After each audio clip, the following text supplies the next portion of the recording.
Bonjour à tous, merci de me permettre d'intervenir. Je vais vous présenter une étude qu'on a réalisée au CHU de Montpellier sur une analyse morphologique descriptive en microscopie confocal in vivo après pose d'anneau intracornéen chez des patients porteurs d'un kératocone.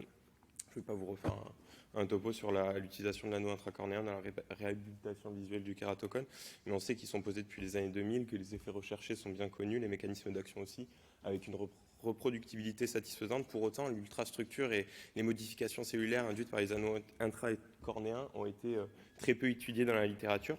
Un petit rappel sur la microscopie confocale in vivo. C'est un examen de contact qui réalise des coupes serrées quasi histologiques de la cornée chez un patient sain. On peut voir les cellules épithéliales basales, cubiques nombreuses en haut à gauche, le plexus nerveux sous-basal, les kératocytes antérieurs en bas à gauche et la monocouche de cellules endothéliales. Chez les patients porteurs d'un kératocone, on peut voir des modifications comme une invagination des cellules épithéliales basales au niveau du plexus sous-basal, une hypertrophie des nerfs cornéens ainsi que une raréfaction des kératocytes antérieurs et des plis de tension induites par les modifications biomécaniques de la cornée.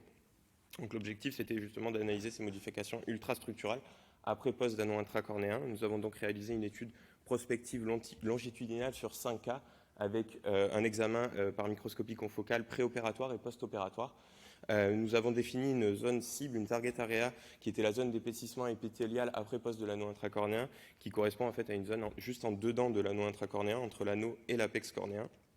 Les résultats significatifs, donc sur la densité cellulaire, on peut voir une augmentation de la densité cellulaire des cellules épithéliales basales, ainsi qu'une augmentation de la densité des kératocytes antérieurs. Je vous montre quelques iconos d'un patient qui a été opéré. Donc on peut voir en haut à gauche, une zone de fibrose qui jouxte l'anneau avec une densité kératocytaire antérieure importante, ainsi qu'au niveau B, des plis de tension qui expliquent l'effet mécanique de l'anneau intracornéen. Et en C, on voit justement l'anneau intracornéen avec son petit trou à l'extrémité et les kératocytes antérieurs importants qui jouxtent l'anneau. On a pu aussi décrire les accumulations de lipides intracellulaires qui correspondent en fait au dépôt lamellaire qu'on voit souvent chez les patients qui ont des anneaux intracornéens. Du coup, cette étude, elle est intéressante parce qu'elle est innovante. Ça n'avait jamais été réalisé avant. Puis elle est intéressante aussi parce qu'elle montre une augmentation significative de la densité en kératocytes antérieurs qui est, on le sait très bien, diminuée dans les kératocones et qui est, semble-t-il, corrélée à la sévérité de la maladie. Après, elle présente de nombreuses limites, notamment le manque de puissance, et aussi des limites qui sont intrinsèques à la technique de microscopie confocale in vivo. C'est des fenêtres toutes petites, avec un examen qui n'est pas forcément évident et une analyse bien sûr variable. Merci pour votre attention. C'est intéressant, merci.